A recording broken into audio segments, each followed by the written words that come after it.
Russell, this is the first time you've been a team captain on this show. Yeah. How are you going to motivate Roisin? You sound like you said motorboat. Yes, Russell, how are you going to motorboat Roisin? Tenderly and with great respect. If we both score highly, you can motorboat me and then I'll motorboat you. Oh, that's confidence in your pecs. Yeah. Russell Howard. Russell, how hard? Yes. The German for ice skating is Schlittschuhlaufen. Schlittschuhlaufen? Schlittschuhlaufen. Schlittschuhlaufen. Schlittschuhlaufen. I've laughed a lot, but I never actually shat myself laughing. Have you not? No, have you ever shat yourself laughing? This young man made me do it. Do you remember that? Do you remember that? When did you shit I can't yourself remember what laughing? you said. We were at a private school, we were doing a gig, and he said something very funny, and it just... my mouth liked it, and my arse did too. And then I made you laugh, and then you were worried you were going to shit yourself. Yeah. You were in a right state. But I didn't. You won that day. Yeah. But... What were you doing in a private school? It's important the kids know what happens if you don't try hard at school. That's where we came in, with our shitty pants. I remember what happened now. We were both laughing, and then I stopped laughing, and then he knew. I think I looked at you and went, I have. What should I do? And he was like, You need to get to the bloody toilet, take your bloody... crazy bastard, bring the bloody skull. That's what I talk like. Yeah.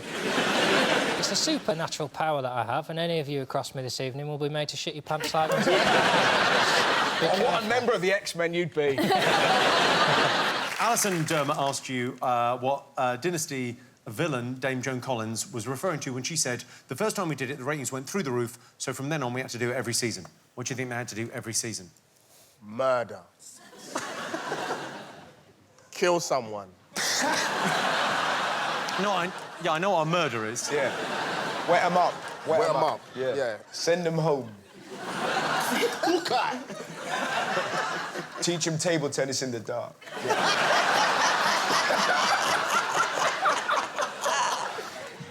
Russell, I'm starting to fancy you a little bit.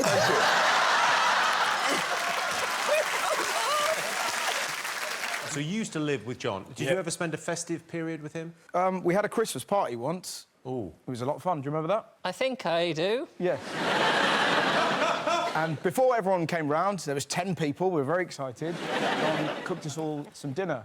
Oh, I don't remember this. Yeah, you do. And you made the stuffing. And you were very poorly at the party. And, and everyone left. And I think it was about 4 people left at the party, and I found him by the fridge crying. And he said to me, I can't stop farting. What did you put in the stuffing? What? I'd made me own Jimmy. I didn't know what I was doing. Yeah, I don't know what happened. It was awful, wasn't it? Like, I seem to remember my sister sort of trying to cuddle you and go, it'll be all right, you'll get over this. I won't. I'll be farting forever. They've been playing in teams so far, but this game is just for David and John. So, John, your turn to choose the letters. Can I just briefly tell my favourite story of John? When I came home, I'd just done a gig and I heard this noise. I opened the door and I just heard... So I opened the door, and do you remember this? You were climbing up the stairs just using your arms. And I said, what are you doing? You went... And you said... I was seeing what it'd be like to climb upstairs if I had no legs.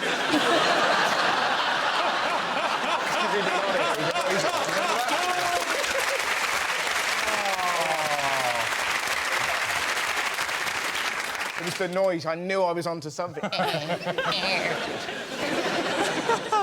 Back in 2003, TV ghost botherer Derek Okora contacted the spirit world in an attempt to commune with infamous highwayman Dick Turpin during a live episode of Most Haunted.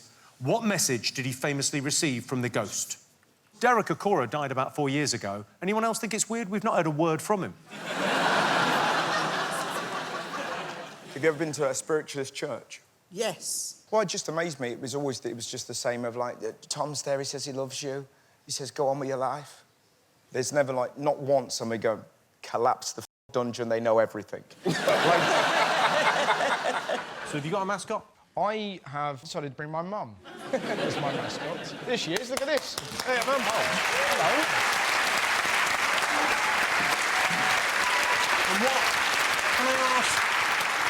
Can I ask what happened? Did you have her on like a boil wash or something? Because she's teeny tiny.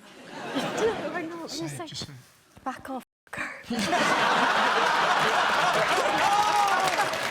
Well, nice to see you, Mum, because you've done a lot of stuff about her over the years. Yeah, she's a tremendous lady. Could you tell us something about Russell that we wouldn't know? Oh, what you wouldn't know, that he's absolutely terrified of little scampering mice. Once he came in from a late night from one of his gigs, and a little mouse came in, and then he ran in, the mouse ran into the lounge after him, he screamed his head off, and I went in, and he was on the coffee table going, or, but the best thing was, 3 days later... 3 days later, it came back and there was an army of them. No, what I did... They had little shields, Jim. What I did was I made a little fishing rod and I put a stuffed one on the end of the fishing rod and woke him up on the end with his face. Russell's mum, Ninette, everyone. How many? 7. Oh. David, how many? Fewer than 7. OK, who's going to break it to Russell that he's not playing this bit? Oh, shit, am I not? No, go on. What was the lispy word? I was going to try moist. Sort of takes the... Because it's quite an horrible word, isn't it? Sort of moist. But if you think moist, it doesn't sound as... Are you moist? It doesn't sound as threatening as are you moist. Why are you threatening people with "Are you moist"? I don't know why. I'm not getting this wrong. How often do you think people actually say, "Are you moist"? But the best thing about that part, that was also where I found out about the post office. Yes, well, I do educate you in the various shops of the high street, one a year. So we were talking, like, games you used to play when you were kids, and then I think that's where you first mentioned the post office. Yeah, I used to run a post office. He ran a post office under his bed. With a couple of his mates. And my favourite story about it was you'd have a break for lunch and 11s. Yeah. And didn't you do something with your wives? Yeah, we had wives. You have pillows as wives. They used to bang pillows in front of each other. That was what they were doing. It's nice, this, isn't it, catching up? Game of Thrones took the world by storm when it burst onto our screens in 2011. Pedro Pascal's character, Oberyn Martell, became a fan favourite, but Pedro recently claimed he had to ask fans to stop doing what when taking selfies after he got an eye infection. My God, he's handsome, isn't he? Yeah, that would be a lovely dressing gown and all. I could see you in that summer's morning in your mansion. Dressing gown or Pedro? Fine with either. Fine with either. Are you worried about letting Jon down? Because Jon does take this quite seriously. Well, I've got a plan for that. If I do let Jon down, I've got some presents for him. Because, first of all... I've got some lovely port. Oh, I do like port. I know you do. Who likes port? Well, that's not all he likes. When he used to get in one of his funny moods, he used to go off, take a bottle of port and watch Winnie the Pooh, didn't you, mate? Watching Winnie the Pooh? Oh, he loves it, don't you, big dog? Absolutely loves it.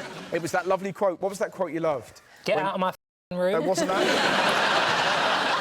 It's when Piglet says, "How do you spell love, Winnie?" And Winnie goes, "You don't spell it, you feel it." Obviously, he doesn't say it that quickly. You feel it.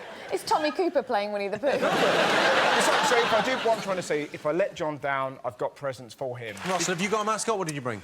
I've got this here, which is the, this is the Owl of Ishra. Yeah, my family play my sister's husband's family at five-a-side every year, and whoever wins gets this. The Owl of Ishra. So you play five-a-side against your sister's... husband and his crew. Right. And... his crew? Yeah. And Mum and Dad? Yeah, it's my mum and dad, yeah. And me and my brother made this trophy. We got this trophy from a 99p shop, and then we were walking past another shop that sells stuffed owls, and I had an idea. And we glue-gunned that. It was a bloody brilliant morning. And then we presented the trophy. Now, some say that no one wants this thing in their house. But that's bollocks. Have you got a mascot? Yeah, this is from July 1989, and it's Russell Howard, Best Improver. Best improver. Which basically means he doesn't drown no more. Is it swimming? Yeah, it is swimming. That's like a proper mascot on Countdown. That's taking it seriously, I think. That's the kind of thing people bring in. Well, see, that was my initial idea, and then I thought, it seems a bit obvious. So, again, I thought... Yeah, we get inundated with swimming medals that people got when they were 7. So I thought this would be more fun. I've got my first present for Jon's baby daughter, which is a little piano. Oh, are you saying she's going to be small because I'm small? It's a genius idea. That's a beautiful thing, and it also looks like it's going to be very loud. Oh, Dad! Love you! Countdown. Oh, the Countdown theme tune. Wow, you're one of those people who can just hear a tune and play it. Yeah, listen again.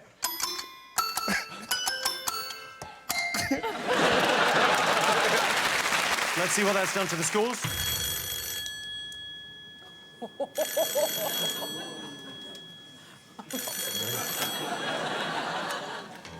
Hello? It's the banker from Deal or No Deal. For you. Exactly.